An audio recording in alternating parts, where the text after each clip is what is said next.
144 वर्ष के बाद महाकुंभ का महान पर्व इस पूरे विश्व में एक अद्भुत घटना है, जिस घटना के कारण पूरे संसार भर के लोग प्रयागराज कुंभ की ओर प्रस्थान कर रहे हैं। और आज जो सूचनाएं सब जगह से प्राप्त हो रही हैं कि सबको वाहन तो अंदर प्रवेश कर ही नहीं पा रहे हैं, व्यक्ति को जाना आना भी रुका हुआ है। और अभी तो कल जो होना है, क्योंकि मौनी अमावस्या का अपना प्रभाव है और माना जाता है कि असली कुंभ और अपने आप को पुण्य से कृपा से भरने का अवसर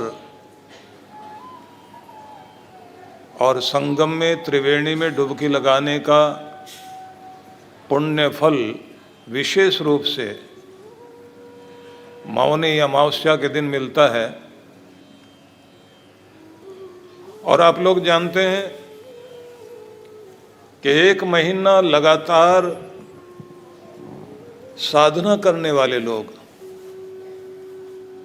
कल्पवास करने के लिए गंगा यमुना के उस त्रिवेणी तट पर इतनी कड़ाके की ठंड के बीच वहीं किनारे पर रहकर अपनी छोटी सी कुटिया, वो भी टेंट वाली, जमीन पर सोना, 3 बार स्नान, त्रिसंध्या करना, 3 बार संध्या, प्रातः साय की संध्या तो मध्याह्न की भी संध्या, और फिर 14 नियमों का पालन करना। ये साधना करते हुए चेष्टा होती है कि भीतर के समस्त कल्मश का नाश हो जाए, क्योंकि हम सब का जो भाग्य बना हुआ है वो एक जन्म के कर्म से नहीं बना। जन्मों जन्मों के कर्मों का प्रभाव हमारे साथ हमारे अंतःकरण पर पड़ते पड़ते उसके कारण हमारा भाग्य ऐसा बन जाता है कि अभी ठीक ठाक सब चल रहा है, आने वाले समय में कितना मान मिलेगा, कितना अपमान मिलेगा, कितना धन मिलेगा, कितनी निर्धनता रहेगी, कितनी खुशी, कितनी गमी, कितने रोगी और कितने स्वस्थ रह पाएंगे, कितना अपनों का साथ मिलेगा और कौन कौन आपके विपरीत खड़ा हो जाएगा। विचित्र स्थिति होती है भाग्य की, सबके सामने आता है। और जब ये कर्म सामने आता है तो कितनी भी बुद्धिमत्ता वाला व्यक्ति क्यों ना हो, ना बुद्धि काम करती, ना शक्ति काम करती, ना अपने काम आते, ना धन काम आता है, विचित्र स्थिति बन जाती है। कर्मों का लेखा सबके साथ जुड़ा हुआ है और बहुत भयंकर रूप से जुड़ा हुआ है। इसी कर्म के खेल को समाप्त करने के लिए और अपने चित्त शुद्धि के लिए संसार में नियम बनाए गए हैं कि तप करके ही आप अपने पाप ताप के बीजों को जला सकते हैं। और तप करने में सबसे महत्वपूर्ण एक तप माना जाता है सेवा करना। इसलिए सेवा करने वाले व्यक्ति को कहा जाता है कि उसे एक तो भजन करना, खाली समय हो तो नाम जपने बैठो, प्रभु की चर्चा करो, विनम्र रहना, सेवा करने में आगे रहना, नाम में पीछे रहना, नाम अपना नहीं करना।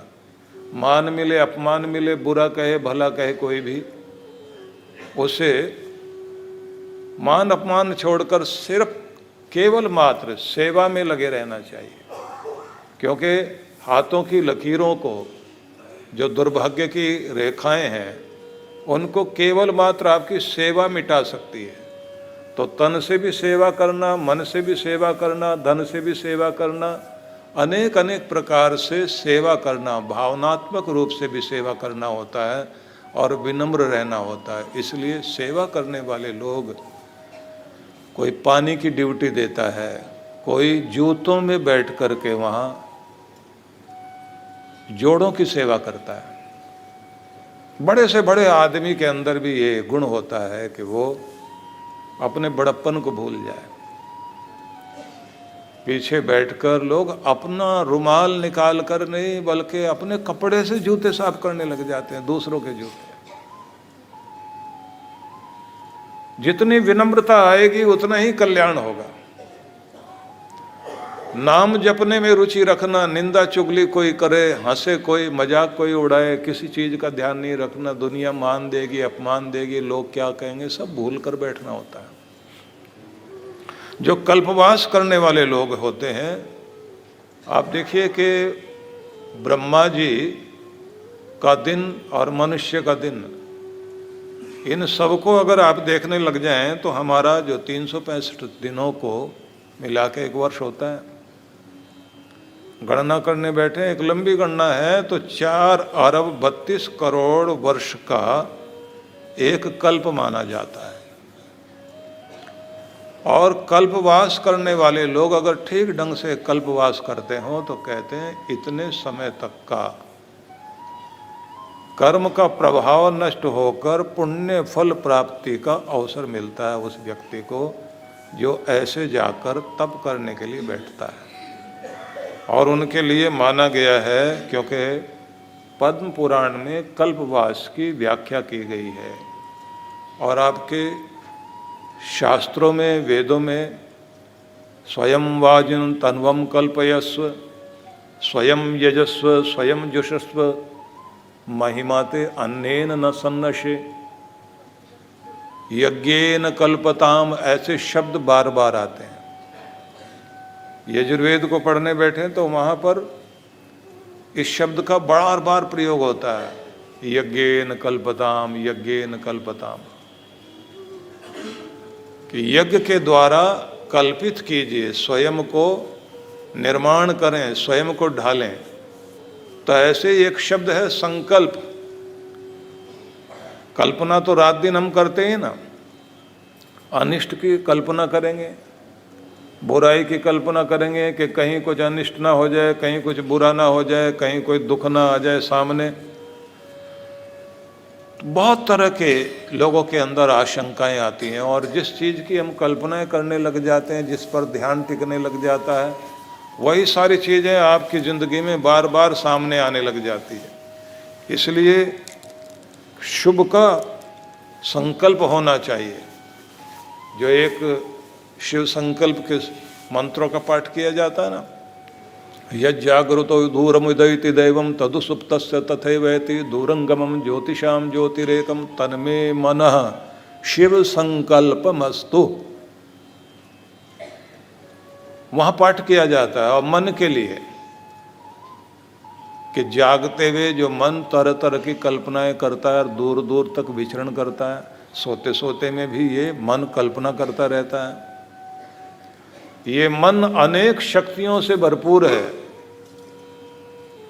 तन में मनः शिव संकल्प मस्तु, तो विच्छेद करें, तत् में मनः, वह मेरा मन जिसकी अद्भुत शक्तियां हैं, शिव संकल्प वाला हो जाए, भगवान की, शुभ की, पुण्य की, धर्म की कल्पना में से भर जाए, मेरा मन ऐसा हो जाए।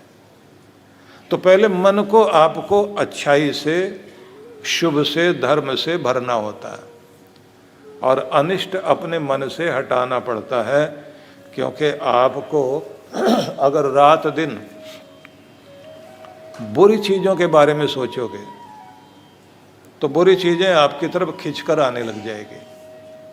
डर अगर आपके मन में बहुत अधिक बैठा हुआ है तो डर वाली चीज़ें आपको दिखाई भी देंगी, डर वाली चीज़ें आप अपनी तरफ खींचने लग जाओगे, आकृष्ट करने लग जाओगे। डर हो तो आपको क्या करना है? डर के कारण आती है चिंता। चिंता है तो फिर चिंतन करना स्वयं के साथ, अकेले बैठकर डायरी पेन हाथ में लेकर कि मेरी चिंताएं क्या क्या हैं उनको नोट कर लो। और चिंतन करना मतलब स्वयं से मीटिंग करना है। ये समस्या है, अब समाधान क्या क्या है, इलाज क्या क्या है, क्या क्या मैं कर सकता हूं, उसको लिखिए। दूसरा, जैसे जैसे चिंता में फंसते जाते हैं वैसे वैसे डर बढ़ता जाता है। चाहे बीमारी का डर हो, चाहे गरीबी का डर हो, चाहे घर टूटने का डर हो, या जितने भी तरह के डर हो सकते हैं। डर के कारण चिंता आएगी, चिंता जितनी बढ़ेगी डर और बढ़ने लग जाएगा। तो क्या करना है? एक तो पहले लिख लीजिए कि क्या क्या आपके साथ समस्या है। उस पॉइंट्स, जितने भी पॉइंट्स हैं आपके, जितने विचारणीय बिंदु हैं, उन सबको नोट कर लो। फिर उसका क्या क्या समाधान हो सकता है, कैसे उसको ठीक किया जा सकता है, वो भी लिखिए।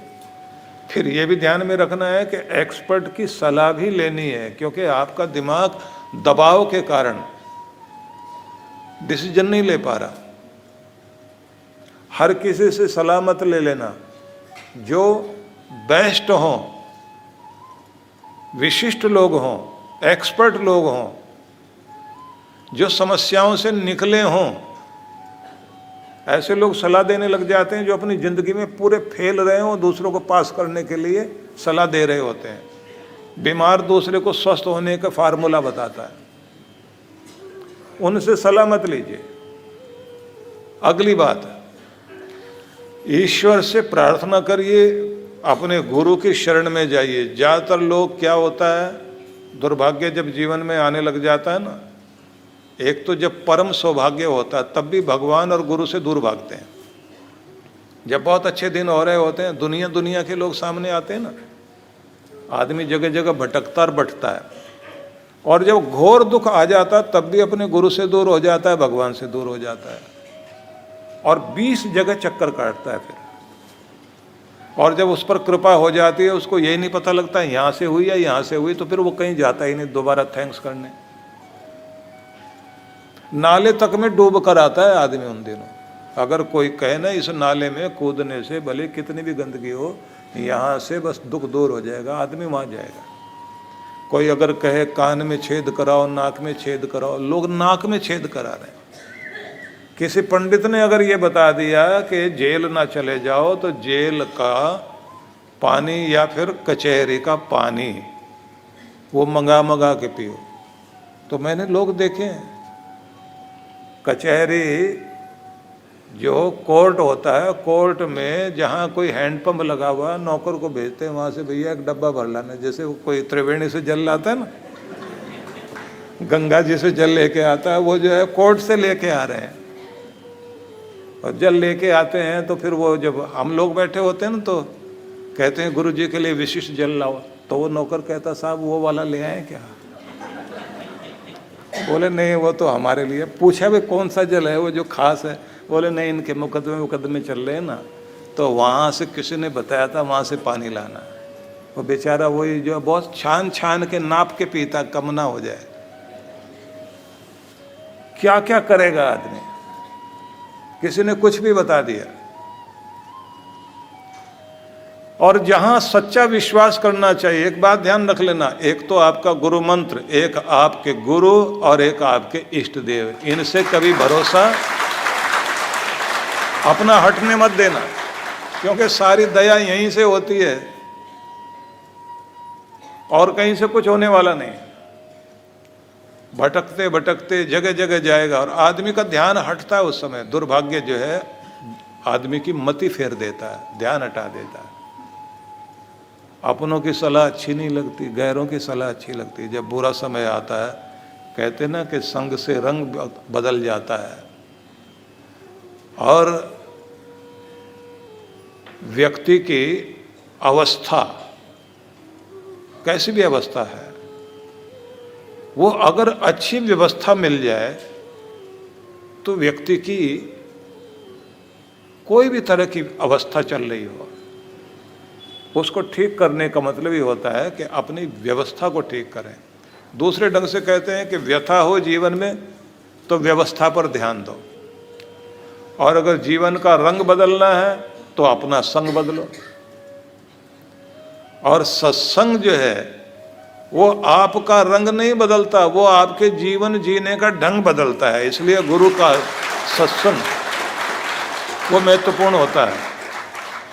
तो कहा गया है कि जो लोग अपने कर्मों के दुष्प्रभाव से बचना चाहते हैं, या जिनके साथ में कर्मों का बहुत बड़ा खेल चल रहा हो, तो उन लोगों को एक तो ये ध्यान रखना है, भगवान जो कहते हैं ना गीता में, न आत्मानम अवसादयेत, अपने आप को नीचे मत गिरने दो, अवसादग्रस्त मत होने दो। ये जो पीछे पीछे बैठे हैं ना बेचारे बीच के रास्ते में, इनको आगे ले आओ, जहाँ ये कैमरा मैन है ना यहाँ तक ला के बैठा दो, क्योंकि अभी पीछे और लोग भी आएंगे तो उनका फिर क्या करोगे। आ जाइए, आराम से आ जाओ, आगे आके बैठ जाओ। हाँ, आगे आके बैठ जाइए। और ये याद रखिए, इन दिनों का जो सत्संग है, इन दिनों सत्संग सुनना ये बहुत पुण्यकारी है।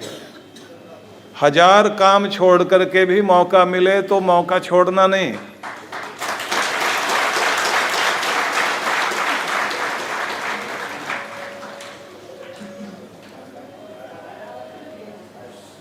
प्रेम से बैठ जाइए, बस सुनते जाए।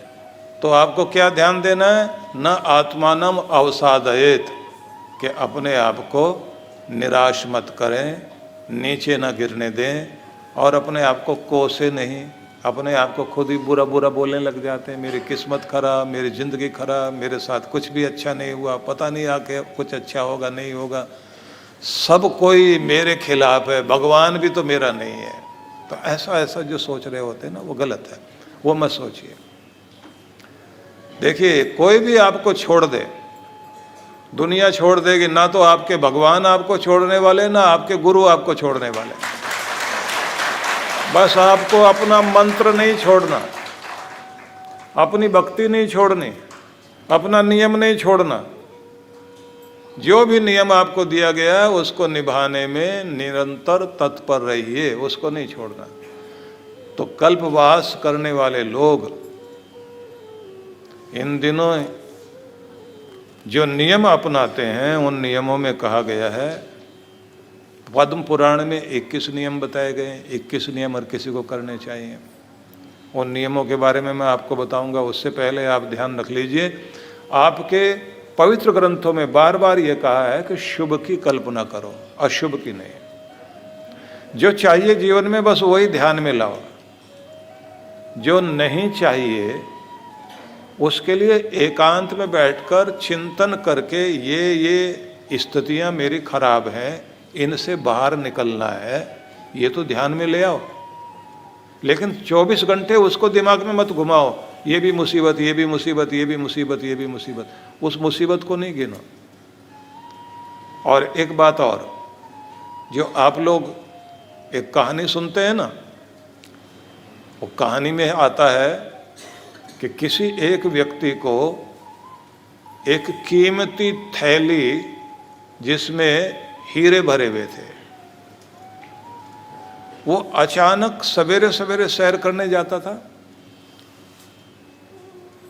तो सैर करने के लिए जाता था तो अचानक एक थैली मिल गई। अंधेरा था, कोहरा, धुंध पड़ती है ना जब, तो धुंध में थैली एक मिल गई, सवेरे का समय। अब ये जहाँ बैठकर जप करता था, उस झील के किनारे एक लेक थी, उसके किनारे इसको ये थैली मिली। अब थैली में क्या है ये इसको पता नहीं, हीरे थे, कीमती हीरे। तो ये थैली में हाथ डाले और कुछ सोचते सोचते, चिंता करते करते, ये भी मुसीबत, ये भी मुसीबत, ये भी मुसीबत। तो ध्यान अपना बटाने के लिए एक एक हीरे को पकड़े और पानी में सामने ऐसे फेंके, ये भी मुसीबत, ये भी मुसीबत गिनता जा रहा है, ये भी मुसीबत एक, मुसीबत एक, मुसीबत दो, ऐसे करके गिन रहा है। थैली में जितने भरे हुए थे ना हीरे, अब उनमें हाथ में ऐसे पकड़ा हुआ, उंगलियों में क्या क्या मुसीबत है, मुसीबत गिनना है, तो उसने क्या क्या मुसीबत है वो मुसीबत को ध्यान में लाए और उठा करके ये भी मुसीबत, और ऐसे करके फेंकता जाए। अब इधर ये मुसीबत मुसीबत बोलते बोलते इसकी पूरी थैली खत्म होने वाली थी, और जब आखिरी वाला, ये क्या समझ रहा, कंकर पत्थर हैं और उनको मैं फेंक रहा हूँ। कोई होगा, किसी ने जो है वो सवेरे किसी खेलते हुए या ऐसे बच्चे खेलते होंगे, उन्होंने कुछ कंकर वंकर भर दिए हैं इसमें, तो उसको उठा के मैं फेंक रहा हूँ। और अपना ध्यान कहाँ है? अपनी मुसीबत पर। ये भी मुसीबत, ये भी मुसीबत, ये भी मुसीबत, ऐसे करके ध्यान मुसीबत पर है और फेंकता जा रहा है। आखिरी वाला कंकर हाथ में है, कंकर समझ रहा है उसको ये। और जब फेंकने वाला था, सूरज निकला, धुंध हटी और इसके हाथ में वो हीरा। इसने उसकी तरफ देखा तो समझ में आया कि तो कोई कीमती चीज़ है। फिर उसको हथेली पर रखा और फिर क्या है क्या है क्या है ऐसा ध्यान लगा रहा है। और फिर उसके बाद सूरज की तरफ किया, इसमें तो चमक है, कांच तो नहीं है, हीरा है, ध्यान में आया। इतनी देर में कुछ लोग और आ गए, उन्होंने पूछा क्या हुआ? बोले ये देखो ये क्या है। और लोगों ने कहा भाई ये तो बहुत कीमती है, बहुत कीमती है ये हीरा, तू तो बड़ा सेठ आदमी है। अब ये उसको लेकर अपना जो धोती पहन रखी थी उसके खोल के एक गांठ बनाई इसने, और गांठ लगा करके 5-7 गांठ लगाकर। Find a pet-friendly Italian restaurant with outdoor seating nearby and text it to Luca. Find it real quick. Send it to the click. Well, the place is sick.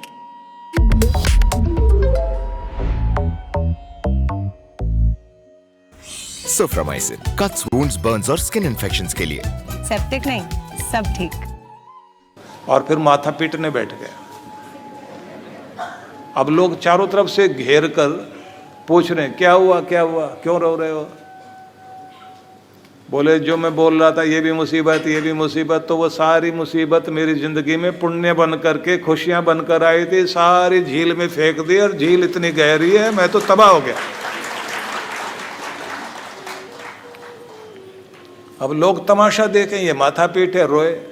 इतना अच्छा दिन था, खेल खेल में, गफलत में, मूर्खता की कल्पना करने में, दुख के बारे में सोचते सोचते मैंने तो अपना सारा कीमती कीमती खजाना, सारा धन उठा करके फेंक दिया, और अब इसमें कहाँ मिलने वाला, इतने कीचड़ और इतनी जो है इसमें पानी इतनी गहरी, यहाँ तो हाथी डूब जाए ऐसी ये झील है, इसमें किसी को क्या मिलना, और जो ढूंढेगा वो मुझे निकाल के देगा क्या? तो जब ये माथा पीट रहा, रोता जा रहा है, तो एक समझदार आदमी आया। उसने कहा भैया वो जो तेरे पास एक हीरा बचा है, एक तो है ना? बोले एक है। बोले बस उस एक से जितना खोया है, बुद्धिमत्ता से, समझदारी से ऐसे उसका प्रयोग कर कि तेरी थैली नहीं थैला हीरों से भर जाए, बस इसको ध्यान में रख। कि अब इस एक को ही दांव पर लगा, कि जुए में नहीं, जिंदगी के दांव पे, कि अब तूने एक से कैसे कैसे कमाते जाना है, एक सीढ़ी के द्वारा अनेक सीढ़ियों तक चढ़ता चला जाएगा। अब बस यही सोच, इसको इन्वेस्ट करते करते तू कहाँ से कहाँ पहुँच सकता है। थोड़ी सी मदद तुम्हें भगवान ने दे दी, अब कृपा जो भगवान ने की, अब खुद पर भी कृपा कर। रोने धोने से नहीं, जो बच गया है। और उस आदमी ने क्या कहा कि जैसे जो चला गया हाथ से वो तुम्हारा नहीं, जो हाथ में बच गया वो तुम्हारा है। जितनी जिंदगी जी ली वो तो गई, अब जो बाकी जिंदगी है वही तुम्हारी है, वही हीरे हाथ में। बची हुई जिंदगी का जितना भी समय अब तुम्हारे हाथ में है वही तुम्हारे हीरे हैं। अब उसको कैसे इन्वेस्ट करोगे? नहीं भगवान मुझे समझ देता तो मैं पहले ऐसे जीता वैसे जीता, तो ये नहीं सोचो अभी जो समय भगवान ने दिया है आगे का उसे कैसे जियोगे, इस पर ध्यान ले जाओ ना। यहाँ से ठीक करो अपने आप को। जो नहीं है, जो गया वो तो चला गया, लेकिन जो अब है बची हुई जिंदगी का जो भी कुछ समय अब तक आपके पास है कि इतना समय तो जी लोगे, और उसका कैसे यूज करोगे, बस उसकी कल्पना करें मन में, और उसे कैसे इन्वेस्ट करना है, कहाँ निवेश करना है, भगवान के लिए कितना, अपने लिए कितना, परिवार के लिए कितना, पुण्यों के लिए कितना। क्योंकि आगे जो भी आपके जीवन में सौभाग्य बनकर आएगा, आपका पुण्य ही आपका सौभाग्य बनकर आएगा, और कुछ भी सौभाग्य बनकर नहीं आएगा। रुलाने वाली जितनी भी चीजें हैं आपकी जिंदगी में, वो सब आपके जीवन में किए गए वो कर्म हैं जिसको आप कहेंगे किए गए पाप। तो उनको धोने का तरीका सिर्फ डुबकी लगाने से तो बात नहीं बनती। कहते हैं कि कोई आदमी गंगा के किनारे खड़ा हुआ है तो वो सोचता है कि यहाँ डुबकी लगाने से पाप दूर होते हैं, तो जाकर के पूछता है एक महान पुरुष से कि महाराज पाप दूर होते हैं क्या? बोले हाँ होते हैं। बोले फिर आदमी को दुख तो नहीं मिलना चाहिए? बोले पाप इतने समझदार होते हैं, जैसे आदमी अपने कपड़े उतारता है ना नहाने के लिए, तो पाप भी उसी के साथ उतर के पेड़ों पर जाके बैठ जाते हैं। जैसे आदमी डुबकी लगा के आता है वो फिर उसके ऊपर बैठ जाते हैं और वो साथ साथ जाते हैं। अब पुराने जो कहानी चली आ रही वो तो ये है कि गंगा माता से जाकर के किसी ऋषि ने पूछा कि ये इतने सारे लोग आए पाप धोने के लिए, डुबकियां लगाएंगे, पाप धुलेंगे, क्या धुलते हैं क्या? गंगा माता ने कहा बिल्कुल धुलते हैं, सबके पाप धोकर मैं बहाकर ले जाती हूँ। तो कहाँ ले जाते हो? बोले सारे ले जाकर सागर को देते हैं। सागर से पूछा कि आपके पास तो सारे गंगा, सिंधु, ब्रह्मपुत्र, कावेरी, नर्मदा सभी नदियों में लोग स्नान करते हैं, तो सबके पाप बहकर आपके पास आते हैं, आप क्या करते हो? बोले मैं सारे बादल को देता हूँ, ऊपर उड़ा देता हूँ, क्योंकि जल जो है बादल खींच रहा होता ना, सूरज किरणों से अपने ऊपर खींचता है। तो बादलों से पूछा सारे पाप तो तुम्हारे पास आ जाते हैं? बोले जब हमारे पास आते हैं तो हमारा चेहरा काला पड़ जाता है, तो काले काले बादल आते हैं, उसके बाद फिर हम उमड़ते घुमड़ते हैं। फिर क्या करते हो? बोले जिस जिसके होते हैं उसी के घर में जाके बरसा देते हैं।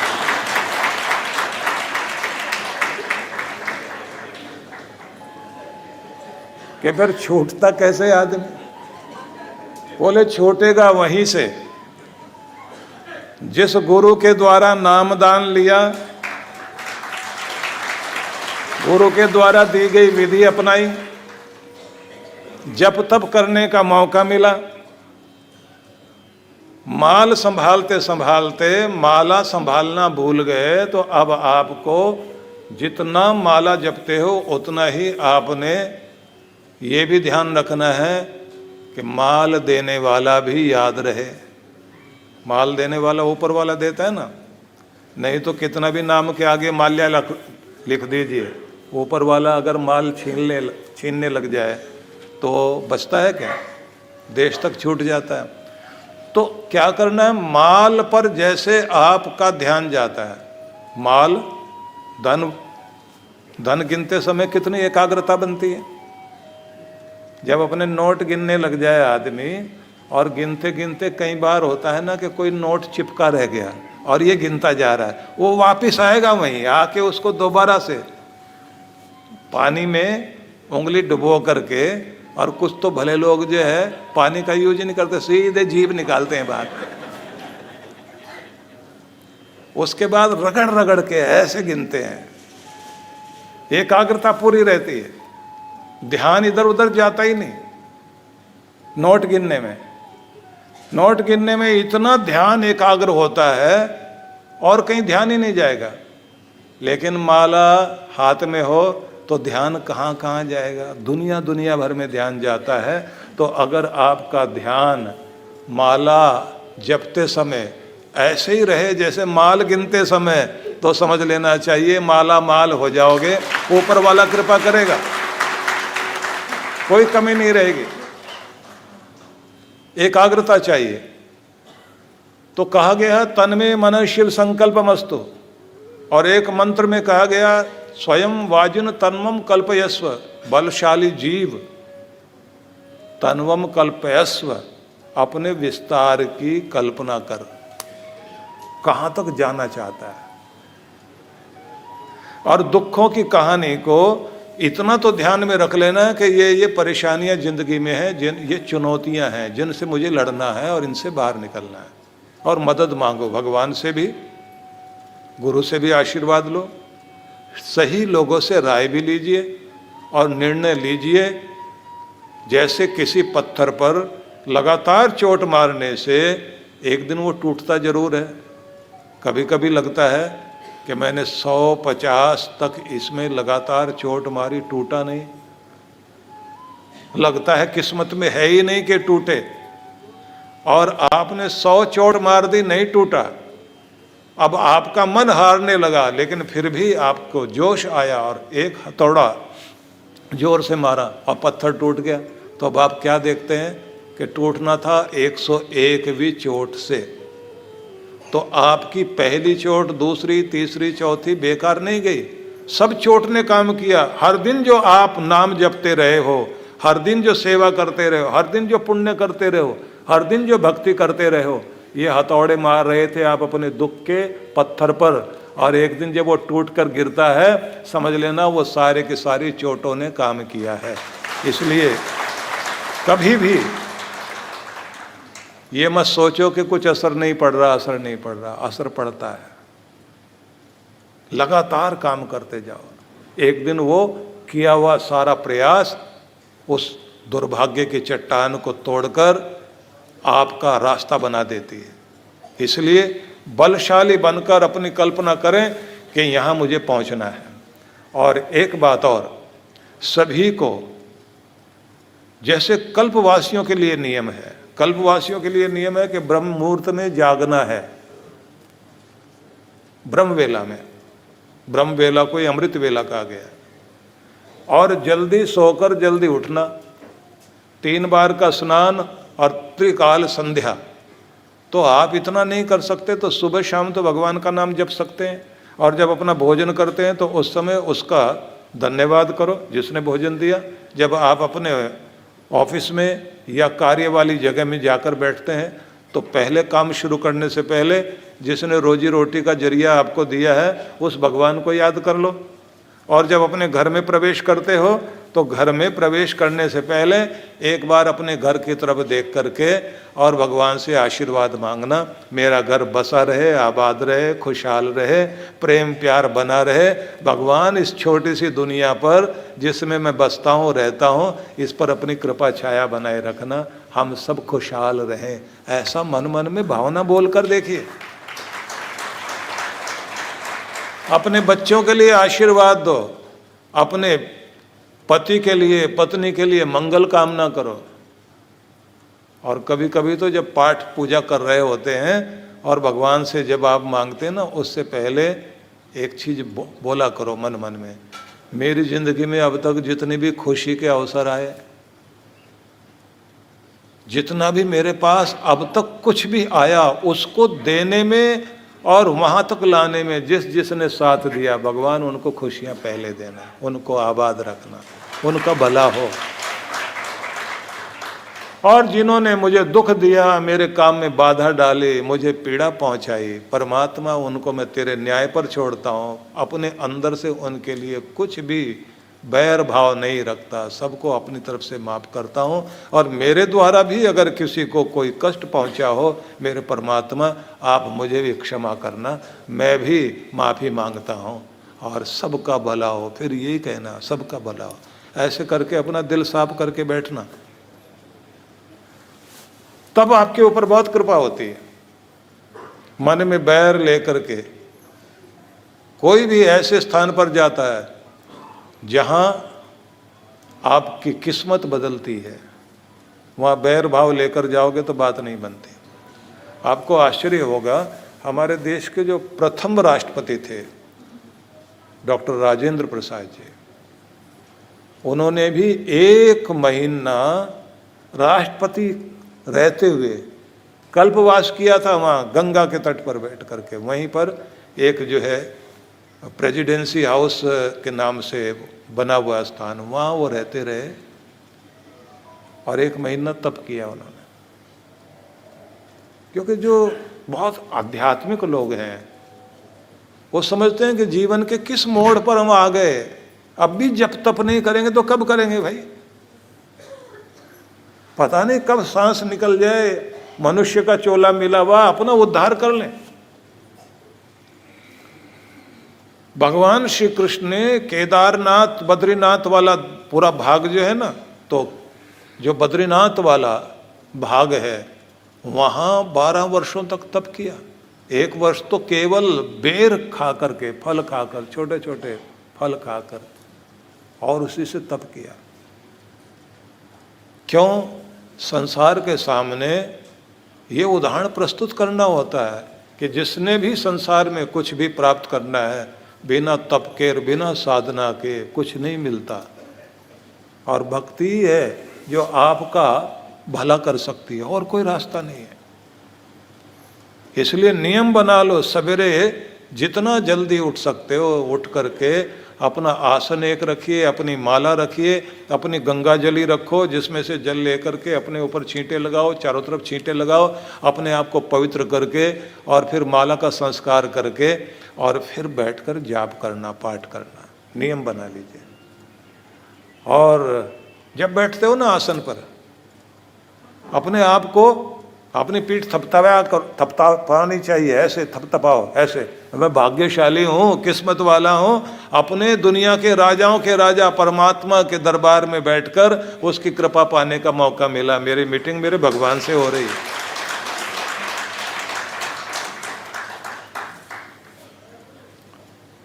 तो कहा गया पद्म पुराण में कि जो भी तपस्वी लोग हैं, कल्पवास वाले लोग हैं, उनको सादा और सात्विक भोजन करना है,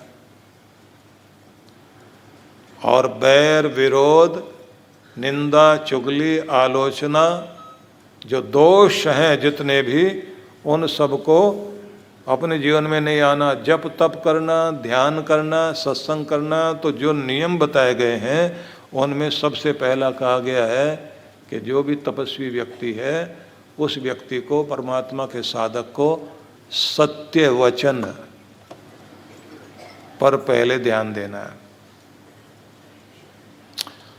साथ में कहा है कि हिंसा से जितना हो सके बचकर केवल मात्र अहिंसा को ही जीवन में अपनाना है। मतलब मन से, वचन से, कर्म से किसी को भी किसी तरह से दुख न देना, मन से भी किसी के बारे में बुरा नहीं सोचना। पुराने ग्रंथों में ऐसा आता है ना कि किसी राजा ने कोई मन से किसी के बारे में कुछ बुरा बुरा सोचा तो, और बहुत बुरा सोचते सोचते कुछ बुरा करने के लिए चल पड़ा था। अचानक ध्यान आया, मैं तो इतना बड़ा व्यक्ति हूं और मैं ऐसा बुरा सोच रहा हूं, बुरा कर्म करने जा रहा हूं।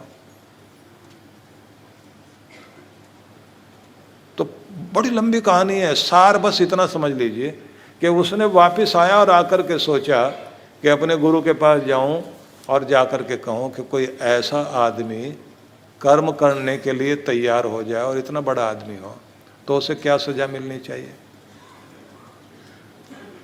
तो उन्होंने कहा उसको तो आग में जल के मरना चाहिए। उन्होंने कहा महाराज फिर ऐसा कर्म तो मैं ही करने जा रहा था, तो मेरे लिए क्या सजा। बोले आग का एक बड़ा कुंड बनाया जाए जिसमें आग जलाई जाए, ऊपर से छलांग लगानी है अपने। अब सारी प्रजा इकट्ठी हो गई और आग जलाई गई और राजा सब सोच रहे हैं कि इनके गुरुजी भी बहुत निर्दयी बन गए और कह रहे हैं छलांग लगाओ। तो अब वो जंप लगाने के लिए एक मचान बनाया गया कि वहां से छलांग लगानी और नीचे आग जला रखी। अब उसके घर के लोग सोच रहे हैं कि अभी तो सिर्फ सोचा है, करा तो नहीं है, ये सजा क्यों दी जा रही है। और प्रजा के लोग भी हाथ जोड़ के खड़े हुए हैं कि गुरुजी आप दया कर दो। हर एक राजा के ऊपर एक धर्म गुरु होता था, धर्म का जो आदेश होता था उसके अनुसार न्याय राजा के लिए किया जाता था, ऐसा नियम था पुराने काल में। तो गुरु सामने आ गए, उन्होंने कहा भाई किसी की बात अब नहीं सुनी जाएगी, राजा को दंडित करना है। और कहा कि आपने जंप लगाना है जब मैं 100 बोलूंगा तब। तो उन्होंने एक व्यक्ति को बुला लिया कि जैसे मैं उंगली उठाऊं घंटे पर चोट मारते जाना और सबने गिनते जाना है। तो ऐसे वो उंगली उठाए और उधर घंटे पर चोट मारी जाए, आवाज आए। गिनते गिनते 99 हो गए और लोगों की धड़कनें रुक गई, सांस रुक गया। जैसे 100 वाली उंगली ऐसे उठानी थी तो वो उंगली ऐसे न उठा करके उन्होंने कहा रुक जाओ, सब रुक गए। इन्होंने, और राजा तो सोच रहा है कि भाई जिंदगी पूरी हो रही है, वैसे मर जाता है आदमी, युद्ध में मर जाए, बीमारी से मर जाए, कैसे भी चलो धर्म का गुरु का पालन करते करते जिंदगी जा रही है। वो तो तैयार था। गुरु ने कहा रुक जाओ और राजा से कहा नीचे उतर के आओ। राजा नीचे उतर के आया। बोले तुम्हारी सजा पूरी हो गई। बोले महाराज समझ नहीं आई बात। बोले तुमने मन से पाप किया था, तन से तो नहीं किया, तो इसलिए तुम्हारे मन पर चोट देने के लिए इतनी देर तक मैंने ये 1 2 3 करके गिनती गिनवाई कि तुम जो है महसूस कर सको कि तुम्हारे मन पर चोट मारी जा रही है। लेकिन तुम्हारे लिए तो कहा जा रहा है कि छलांग लगानी। सच में ऐसा हो रहा था और वहां तक पहुंच गए थे कि अब सिर्फ जंप लगाना आखिर में बारी रहे, वही आखिरी बारी स्थिति रह गई है। तो वहां तक पहुंचकर तुमने ये देखा कि अब तक सोचते सोचते सोचते सोचते तुम ये समझ गए कि जिंदगी में कुछ नहीं रखा, मैंने कुछ जो भी गलत किया उसका दंड मुझे मिल रहा है। लेकिन रोक इसलिए दिया गया कि तन से हाथ से पाप नहीं किया, सिर्फ मन से सोचा था। तो मन की सजा मन को दे दी गई, तन को नहीं दी गई। इतनी देर तक पीड़ा भोगी तुमने। और उन्होंने कहा भगवान का भी यही नियम है, अगर मन से बुरा सोचोगे तो उतने ही देर तक तुम्हें मन से ही दुख भोगना पड़ेगा। इसलिए मानसिक रूप से लोग ज़्यादा दुखी रहते हैं। शरीर अच्छा है उनका, घर परिवार में सब धन भी है, पदार्थ भी है, अच्छी एसी कार में बैठा हुआ है और बढ़िया कार है उसकी, मर्सिडीज है, लेकिन मन से दुखी है क्योंकि मन से ही पाप करके घूम रहा है। और अगर वो हाथ से करेगा तो फिर वैसे दुख भोगना पड़ेगा। कितने सारे लोग ऐसे होते हैं, कब कौन सा क्लॉट दिमाग में आके जमा हो गया और बिस्तर पर लेटा पड़ा है, महीनों बीत गए, अपनी होश नहीं, शुद्धि का भी ध्यान नहीं है। कब कौन सा कर्म सामने आ जाए, इसलिए ये बात ध्यान रख लीजिए कि हाथ से कर्म किया है तो हाथ मतलब तन को भोगना पड़ेगा, मन से किया तो मन को, और भावनात्मक रूप से अगर आपने किसी को चोट पहुंचाई तो भावनात्मक रूप से हृदय पर आपके असर आएगा। और यदि आपने किसी को ऐसी स्थिति में डाल दिया कि व्यक्ति डर डर के कारण जीता रहा तो फिर हालत ये हो जाएगी, लोगों को वो सपने आने लग जाते हैं ना कि रात को सोते सोते चौंक के उठते हैं ऐसे। तो ये सब हमारे कर्मों का प्रभाव है। इसलिए ना मन से, ना वचन से, ना कर्म से किसी के लिए भी दुख देने की चेष्टा मत कीजिए। तो कहा गया है एक तो सत्य पर आरूढ़ रहना और अहिंसा का पालन करना, साथ में आगे बताया गया है अपनी इंद्रियों पर कंट्रोल करना। ये सब तप में आता है। जीभ तो कहेगी ना, चटोरेपन की बात कहेगी तो अपने को रोकना पड़ेगा।